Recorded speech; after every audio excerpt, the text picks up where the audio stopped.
Thank you everyone for being here. The topic of the panel is being gay around the world, my own interpretation of it, a non-Western perspective. I'm Jose, I'm the founder of a seed stage fitness startup called Crew.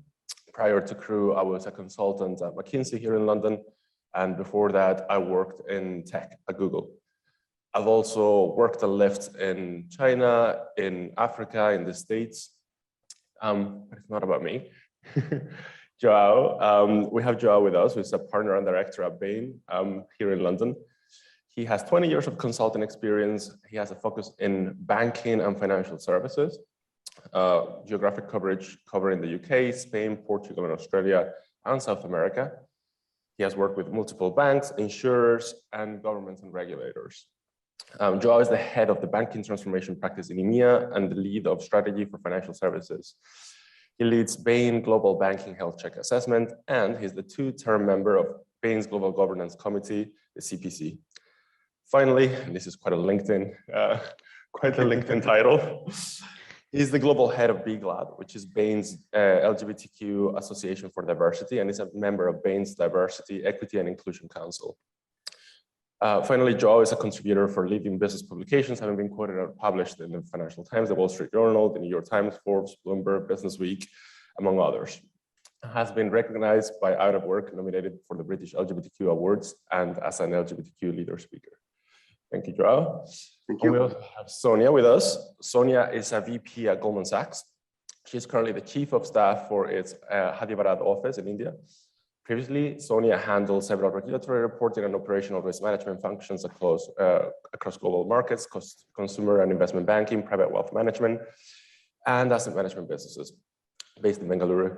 She's the co-head of the LGBTQ network in India, and Sonia earned a master's degree in finance and is a certified financial analyst from the Institute of Chartered Financial Analysts in India. And also, am I right in saying, Sonia, that you're an ally with us? Yes, very much. Awesome. So yeah, I guess let's start real easy. Where did you grow up? How did your family, friends, and community react when you told them about your sexual orientation? Which means the question is directed at Joao. And yeah, let's just talk a little bit about you first. Okay, thank you. And thanks again for having me here. So I'm Portuguese. I was born and raised, went to college in Portugal, then did business school in France, at INSEAD, and came back to Portugal to join a consulting firm, then joined another consulting firm, and then moved to Spain to join Bain, then moved to Australia with Bain, then came back to Europe, joined the London office, and only 2 or 3 years into being in the London office did I come out to the firm. And so I had grown and evolved in a number of societies that I felt were not particularly open, supportive. And I was quite concerned on 2 things. On the one hand, I didn't want my career to be damaged, my progress to be damaged in case I were to come across people, both on the client side, the company side, society as a whole, that were anti-LGBT or retrograde or whatever word you want to use to describe. But on the other hand, I also didn't want to be promoted because I was LGBTQ. And so there was this balance of this is not the only trait that defines me. And so it was a long process to come out. And I only came out when I felt comfortable, supported, and that it would be also my role and responsibility in terms of representation to others. And so I did that in an Anglo-Saxon environment. But as you've noticed, I've worked in a number of geographies, both in Western Europe, Southern European countries, in Eastern Europe, in South America. And it's, of course, not an easy journey, but it's a very rewarding one. You've worked in a lot of geographies. Do you feel like once you came out for good, or was this a process? I keep on coming out for good every single day. I know I'm married, my husband and I have 2 kids. And so I think that you'll find once you have kids, it's completely, you keep on coming out every single day.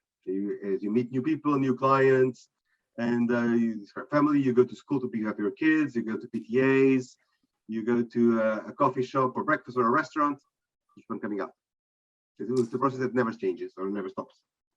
It never stops. And Sonia, part of the reason we have you here today is because, well, obviously we want a geography as large and significant as India represented. In India, 41% of people do not want a homosexual neighbor. 64% believe that homosexuality is not justified. And this is despite of some of the recent legal advances that we've had in the country, fortunately. So I want to ask you, what drove you to become an ally? If there was ever a loaded question. And considering that, you know, awareness was not particularly high where you grew up. Yeah. I mean, I'm going to go a bit all over the place here, so bear with me. But I think, you know, everything that I'm going to say is sort of going to give you perspective, especially, you know, from my background, from the regions I've been in and where I've grown. So really, this started when, you know, I was reflecting on my own background, things like my upbringing, my inherent biases. And this was at a time when I was growing in my own career and shaping out as to what kind of leader I wanted to become, right? And that led me to where I stand on the topic of diversity and LGBTQ plus, and specifically in the LGBTQ plus space, right? You know, questions like, did I know enough? Was I sending non-inclusive vibes because of my lack of awareness? Does my religion, and I'm Roman Catholic, tend to give people signs of me not being open and accepting, right? And I sort of reached the stage where I said, did I need to do something about it? And the answer came back, yes, right? Now, you know, shifting gears a little bit, my background, I grew up in Saudi Arabia till my early teens as an expat Indian. We then moved back to India to a small town. And, you know, largely all of my education was in all girls schools and universities and colleges. And although my parents were quite open about the choices I could make as it related to my education, my career, my friends, we never really spoke about topics such as this. We never really thought these were topics to be spoken about, right? And, you know, fast forward, come back to Goldman Sachs, all of this sort of came together, my reflection, my background, everything came together. And, you know, someone in the firm approached me and said, hey, would you like to co-lead the LGBTQ plus network? And I was like, really? You know, I took a few weeks, I reflected, and I accepted. And one of the first things I did was share the news with my family, because for me, this was truly a moment of pride. You came out as an ally almost. Yeah, almost that, right? The what should I say? The awakening, right? I was skeptical of the reaction, but that did not deter me from having that conversation because it was truly a happy moment, right? I felt joy and I needed to share it. My 73-year-old, very religious Roman Catholic father looked at me and said, you know, that's amazing. I'm proud of you. But I must confess, I don't quite understand what LGBTQ even means. And would you be willing to educate me?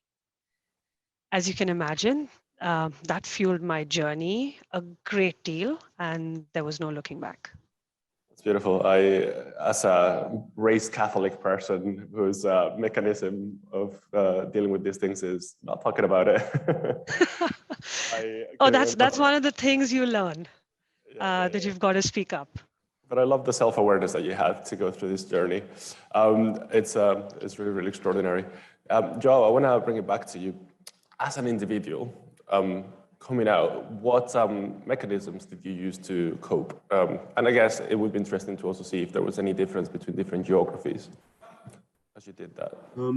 So the mechanisms that I think we all get, but I'll go into mine, is to have a group of family and friends.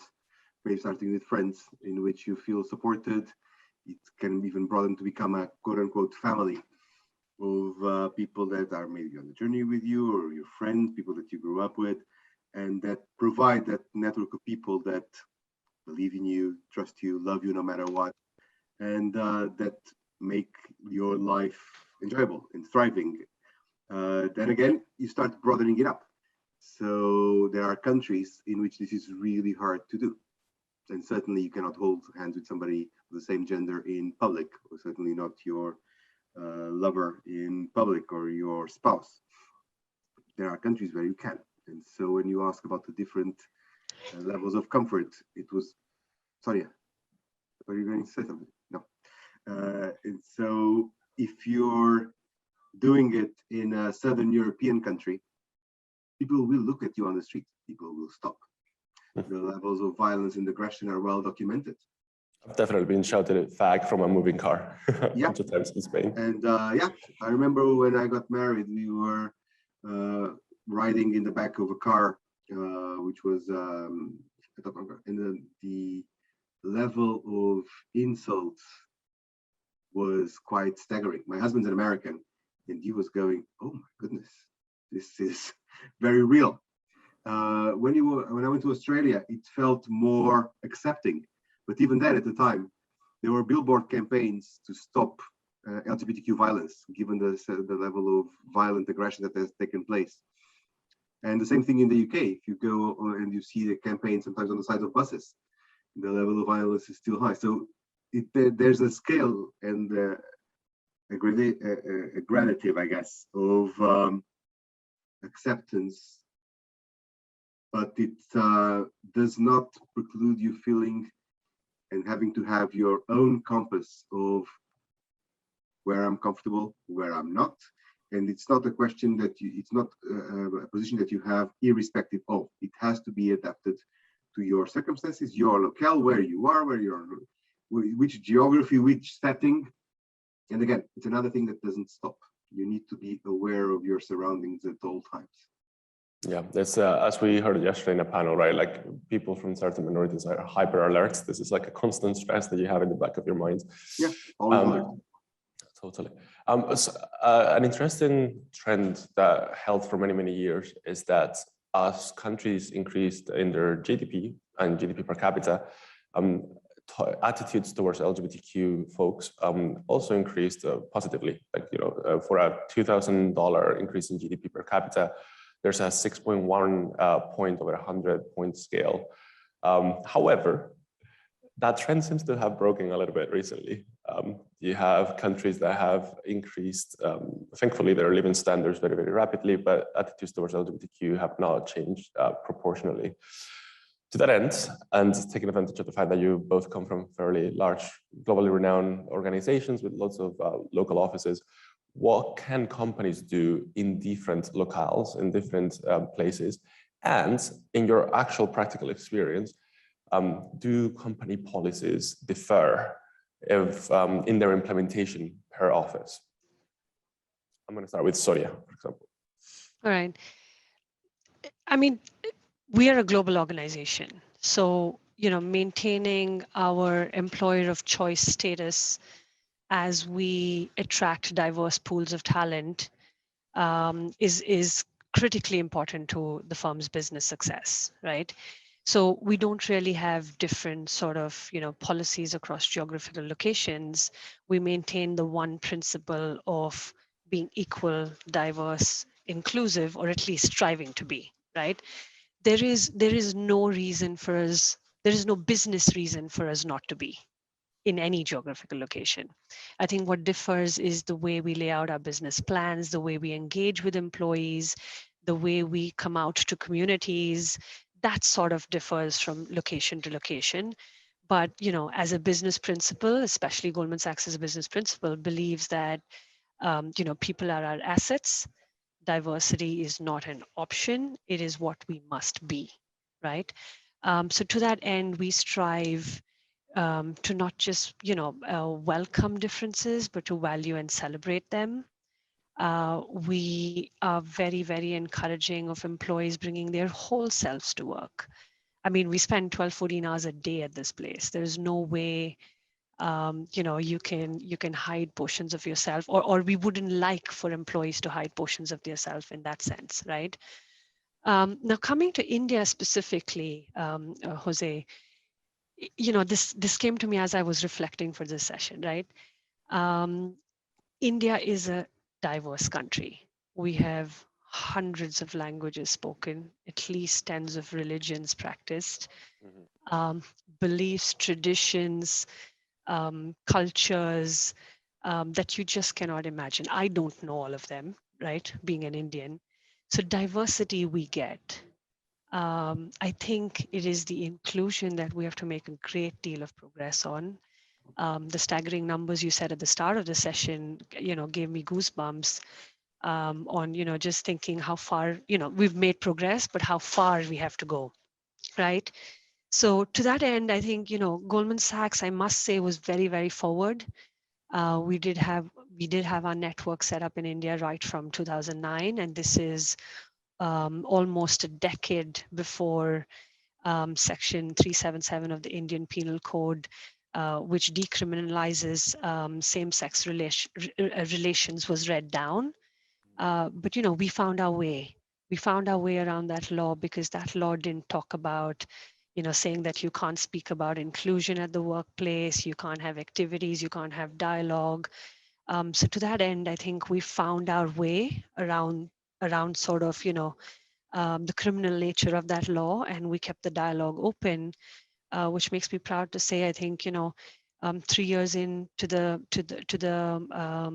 ruling being read down, our dialogue is far more progressive than most organizations, and I say this with all respect to all organizations.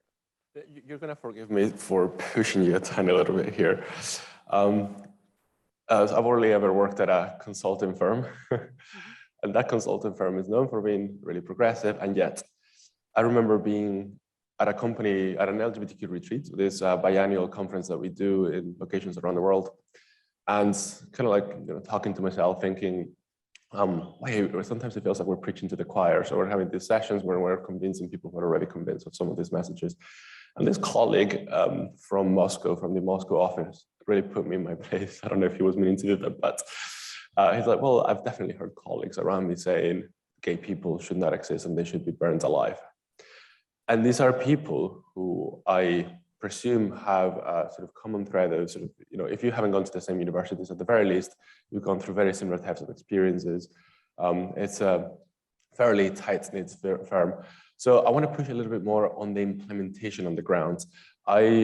Where company policy differs from the actual lived experience of some of the employees. And Joe, don't worry, I'm going to get to you in a second, but I just want to push Sonia here a little bit more.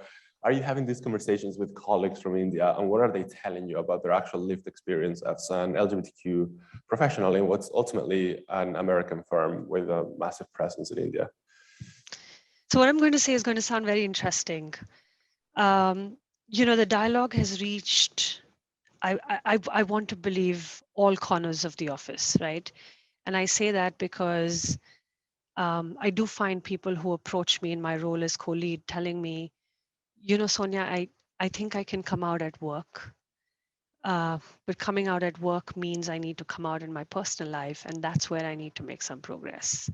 And that makes me very, very proud because it tells me that, and don't get me wrong, Jose, we do have instances of the one-off remark. We do have instances that have pushed people, and we deal with it on a regular basis. But the fact that many employees can say, I feel safe to come out at work. I think my colleagues and managers would be okay.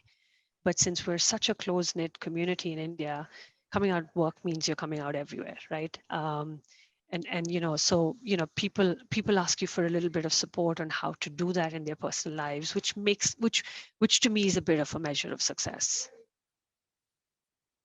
I've had someone from Chick-fil-A or something here, so something to just add a bit of spice to the mix. Joe, I'm gonna. I mean, that sounds ideal, and I commend you for your role in making this happen. And the fact that someone feels comfortable to come to you, not only tell you, LGBTQ, but also like ask you for advice and coming out is a huge says a lot about how they see you in that role. So, Joe, I want to talk to you essentially about the same question. What can firms do in different locales? Like, I know that. And I'm going to pick on an example, maybe it's unfair, but I know that a lot of the top management consulting firms do a lot of work in the Arabian Peninsula, where you might have to send an employee to an office where, even within your own colleague group sets, you cannot fully come out.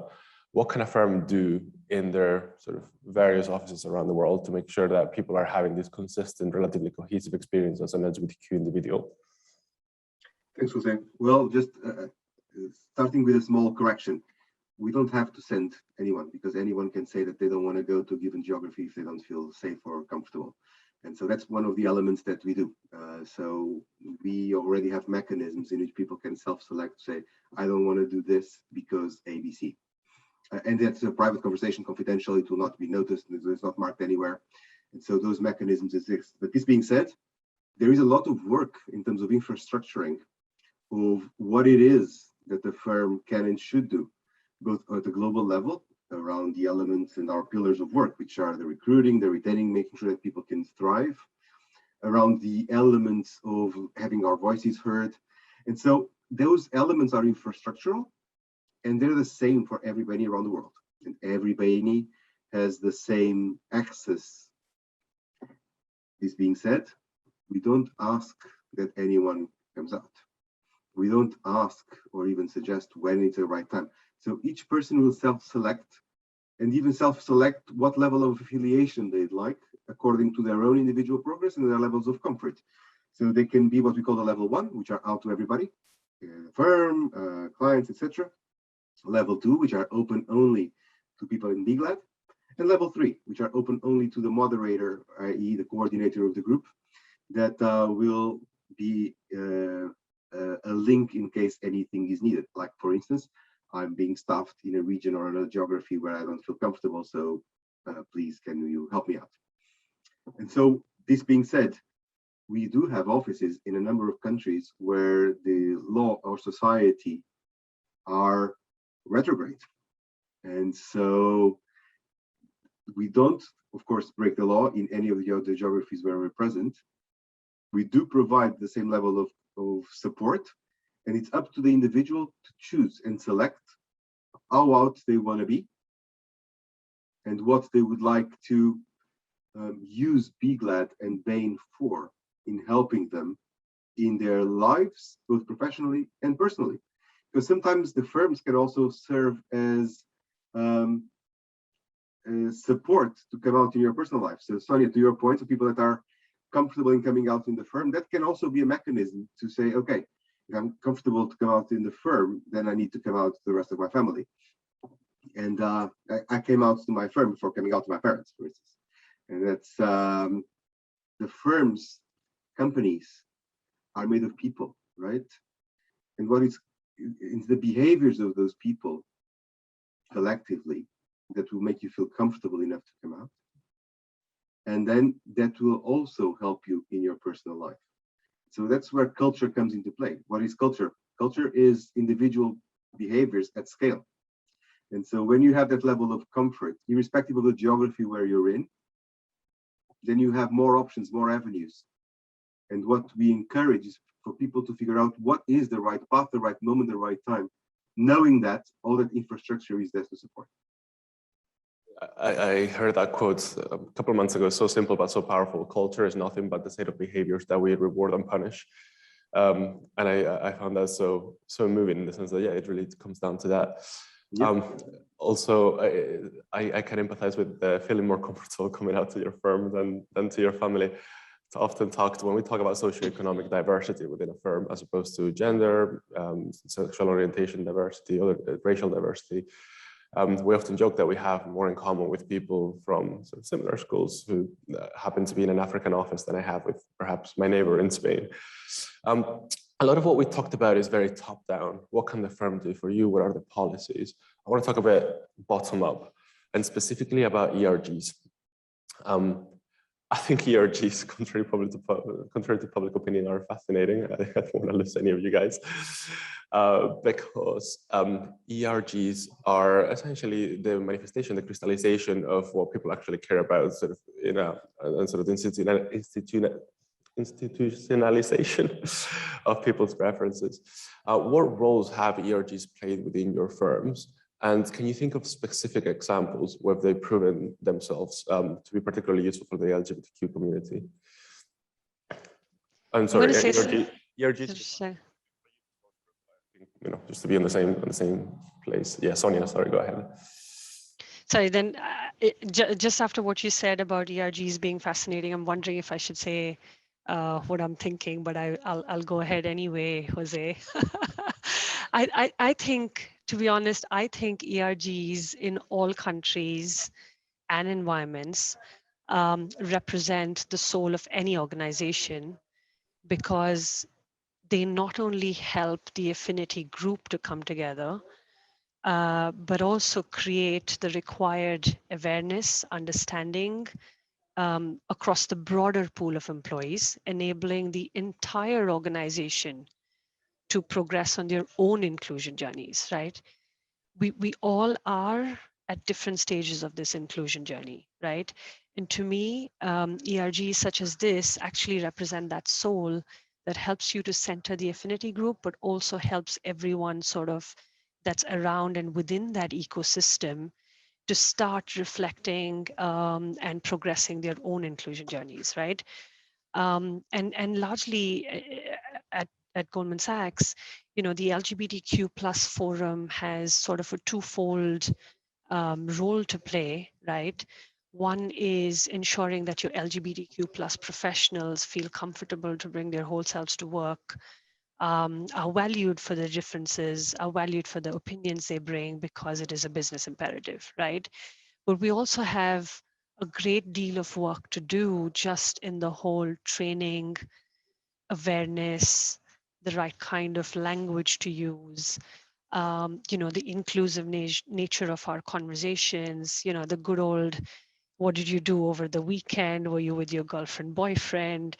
And trying to sort of make that dialogue a lot more open, inclusive, so everybody can share what they've done over a weekend, right? So from that base level training to actually then going across levels of our organization and offering the right level of training to our, say, managing director allies who are our senior most population, right? Because they run big organizations. Everyone wants to be them, and you always want to be an inclusive leader. So how do you sort of, educate that level of the organization to our junior grassroots level allies, right? What I've learned over the years is people largely want to be an ally, but this is not a badge, right? This is not something you wear and you say, I'm an ally, right? You've got to educate yourself. You've got to understand the environment you're in. You've got to understand the legal implications. You've got to understand the LGBTQ, which is also diverse in itself. And so how do you enable allies to actually be allies, right? So that's sort of another portion of the work we've done.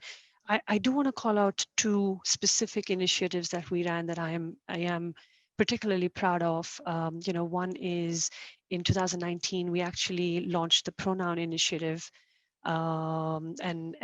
This was specifically to raise awareness around the transgender and gender non-conforming communities. It was a simple way of us saying, put your pronouns out in your emails, on your business cards, when you introduce yourself, etc., and just create an inclusive environment. And this was not, this was done out of choice. So anyone who felt like doing it, just to get the organization comfortable. And I think last year, around Transgender Day of Remembrance in November, we launched a whole set of what we call ally toolkits for the LGBTQ plus space.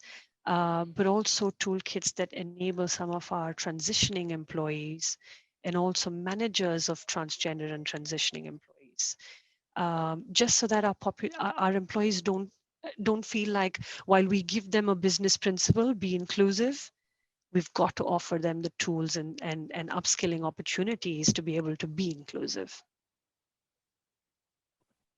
So same questions. What role can ERG groups play in, or what do they play in your organization? Have you seen concrete examples of them being particularly helpful towards the LGBTQ community? In our case, these local ERGs are the engine. So I talked a bit about infrastructure and what the firm can do for people. Is BGLAD, so sorry to interrupt, is BGLAD an ERG? Yes, it is. Yeah, it's an employee resource group, right? And so it's anyone can join de facto, and it builds this level of affiliation connectivity, and it's done at the local level or at the global level. The one that gives the most energy is the one that's done at the local level because it's customized for what each of those groups wants to do, each of those groups wants to pursue. And so whether it is the socializing or fighting for the repeal of a law in the case of India or in Australia or in Italy or marriage equality in the US, whatever energizes the people in those local communities, whatever agenda they want to drive in the best possible sense of the word, and making sure that they will have the abilities, the resources to be able to pursue and to drive those elements. And so, yes, they are the engine of our growth, our energy, and what makes the change. And of course, again, as you were mentioning, when you bring them all together, that's what makes the progress of BGLAD and the contributions that Bain & Company has been able to do in a multitude of agendas across the world. I just want to remind before we move on to the next question, as we gear for the end of the panel coming up soon. If you want to send your questions, you can send them through the chat if you're virtual, and otherwise we'll open to the floor later. I want to push you a little bit more, both of you. I want to ask you a more uncomfortable question. I want to ask you both as individuals to, as we say in Spanish, get wet. So like, tell me your actual and compromised opinion on how far should companies go to advocate to change the laws in the countries where they operate. There's a clear business case towards bigger, better LGBTQ inclusion. It affects company productivity in so many layers, from people being more productive because they are themselves at work, to being able to access a larger pool of talent, to simply better decision-making that's rich with more perspectives. So how far should Goldman Sachs go in advocating for LGBTQ rights in its whole area? I'm going to not say just India, I'm going to say Bangladesh, I'm going to say Pakistan. Not sure if you want to be bundled in the same group, but I'm doing that to you. And I'm going to ask obviously the same of you all in a second. I mean, as far as we need to go to further that business case of inclusion, right?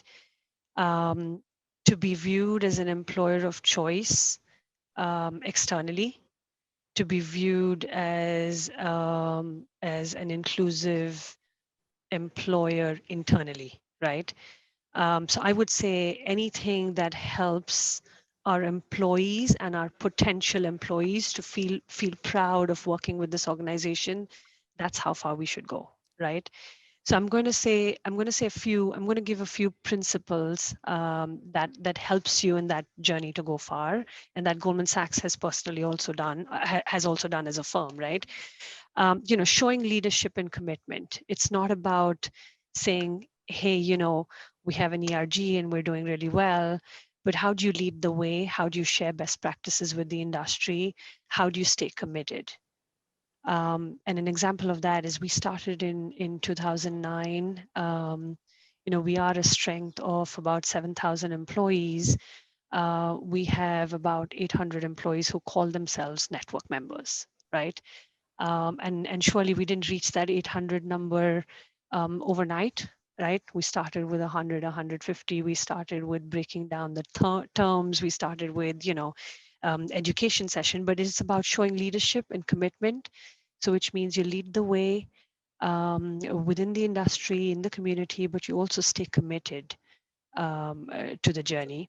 So in India specifically, sorry, because I hear everything you're saying, but in India specifically, companies, and particularly American companies, have been known to run afoul of, the Modi government, and I'm saying names here.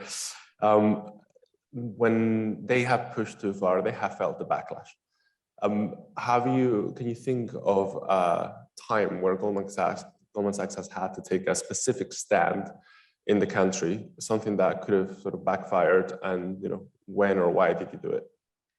So we did have an employee who actually put a petition forward for section 3771 to be called 77 to be called down, and we did support that employee. It came at a certain level of risk, but while this employee was employed with us, it was a personal petition, but we we did support that petition. So I can think of that as being one where we took the risk despite all odds. But lucky for everyone in the country, we came out successful collectively. But I'll say this to you, Jose. Yesterday in this campus in Hyderabad, we did put up the transgender flag in commemoration of Transgender Day of Remembrance. This is a shared business park in the city, one of the better known business parks in the city, and we're the only company to have raised the TDOR flag, which got a lot of attention from JP Morgan, Novartis, a whole bunch of players in the campus. And I won't be surprised if next year I will have a lot of external visitors at this event, right? So November is Pride Month in India, in Asia largely.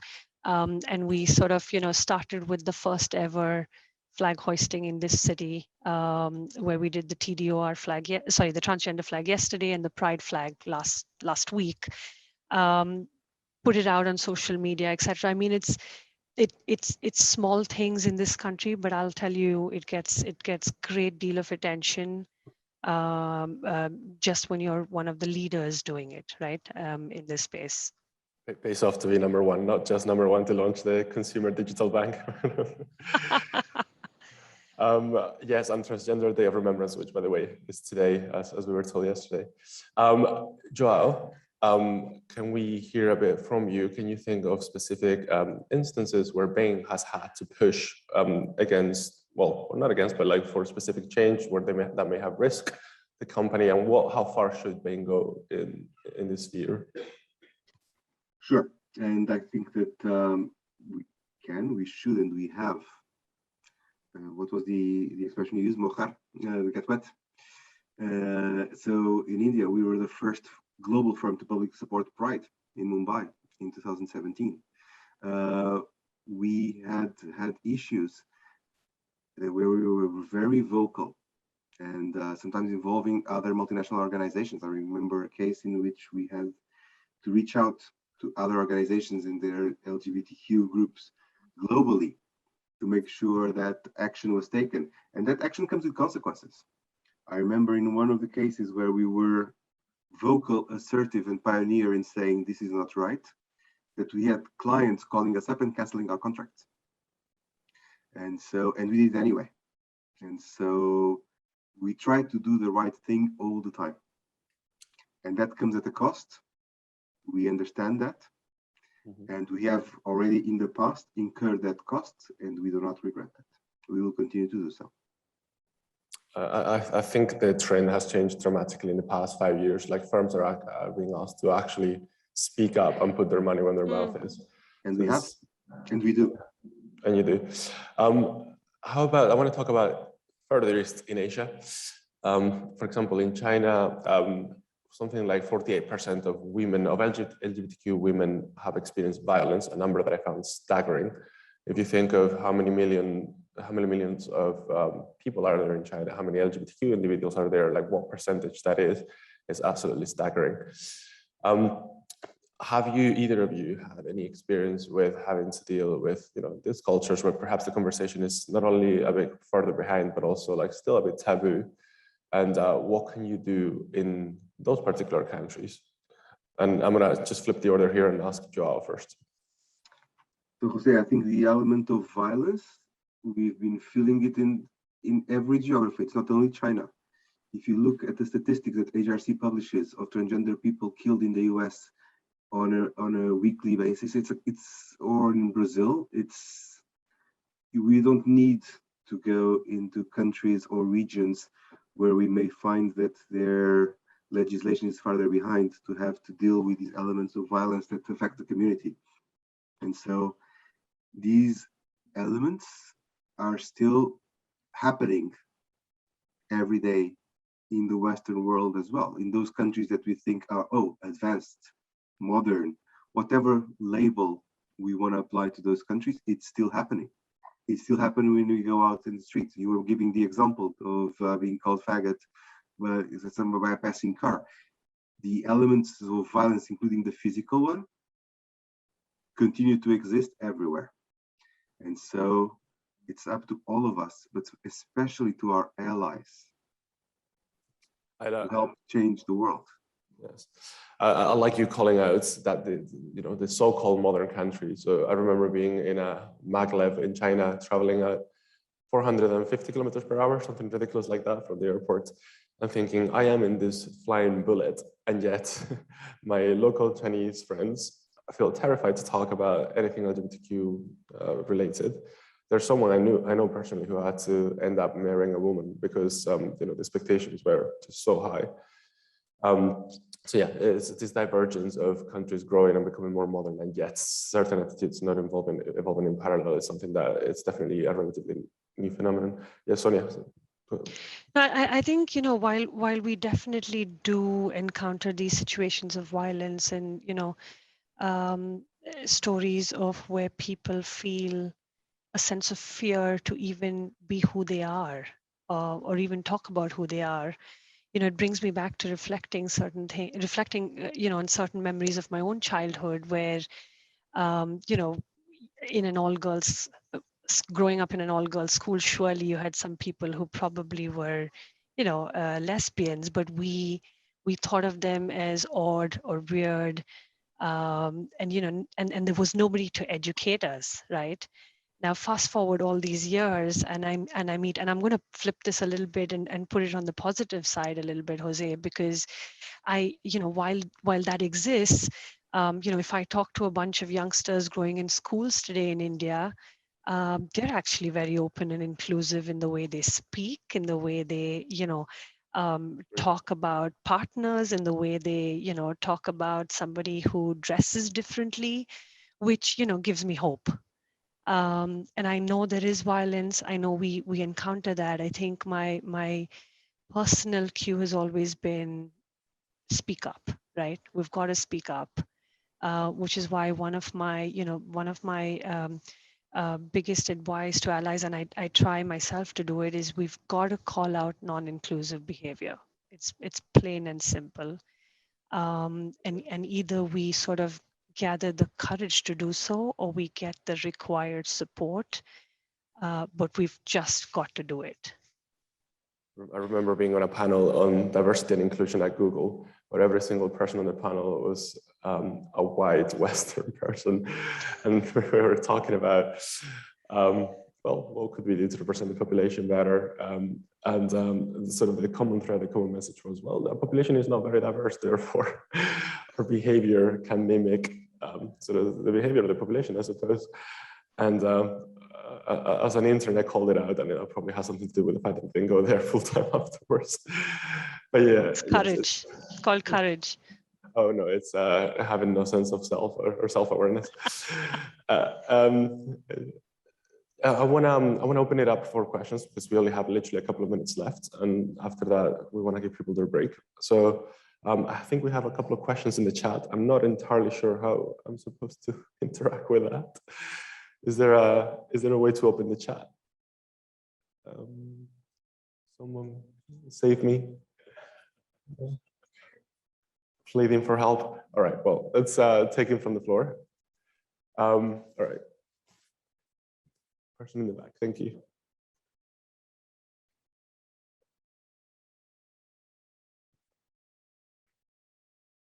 Thank you both for your words. I was wondering how you and your organizations, or even personally, you're thinking about the different circumstances that LGBTQ or just people from diverse backgrounds are coming in from. So for instance, you spoke about violence every day, quotidian, or just experience because other people in your community are experiencing that violence. So that has a mental health effect on you, that has impacts on your performance. Yes, by the time that maybe you get to Goldman Sachs or LBS or Bain, you figured a way around it. But what happens before that?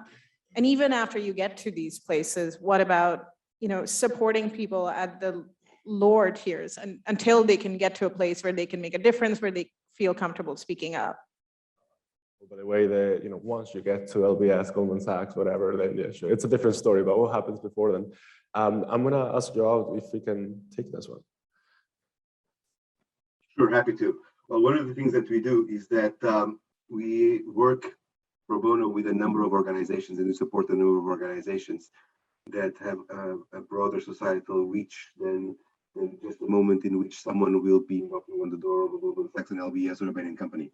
So the Trevor Project, the One Orlando Fund, LGBT centers in multiple locations and cities, GLAD, and so the AIDS foundations that exist. And so those have a broader reach. And so through that, we do try to make the world a better place with more reach than just when the moment that someone comes knocking at the door of the firm. And so this being said, we also do it with our clients. I gave the example of Orlando. After the massacre, we worked with our clients to set up their own LGBTQ networks. And we helped them create those own elements of the employee resource groups and the infrastructure for organizations that didn't have them before. And so there are a number of ways that each and every one of us can contribute to make that happen. Thank you, Joao. I'm gonna keep looking around for questions. No one wants a job at the Goldman Sachs? Okay, this person here wants a job over here on the corner. You do have a secret list, right, where you keep a record of who has been asking questions. So we actually have a comment or question from Hopin. So this is from Liam. Thank you for joining us, Liam. It's interesting how international hotels can play a great part in making LGBTQ+ people feel safe during their travels, perhaps as they have an international feel. Although, of course, same-sex accommodating in the one room may raise eyes. Traveling on business, traveling even personally, or with your partner, do you find that you still struggle with different parts of the world where that's an issue? I'm gonna ask Joao to take this one. Sure. Well, when I travel with my husband and our kids, we sometimes do get the moment of puzzlement, but it's usually just a second or two of puzzlement on the other side. Most people, I guess, will have been appropriately trained. So I've never had anyone reacting saying, where is your wife? Why is this other man here with you? This being said, are the people on the other side of the counter comfortable? I do not know the answer to that question.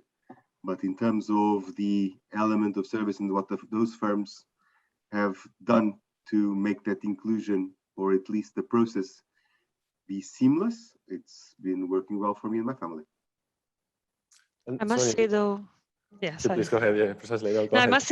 must say this is one I keep saying in India, that it's probably easier for two women to get a room and two men to get a room, if I have to be perfectly honest, than say if I wanted to get a room with my boyfriend. So I think that's one area I would say is slightly easier in India. I don't think anyone will look at you funny enough if you and your girlfriend were trying to get a room. So yeah, and in that aspect, I think that works well for the community.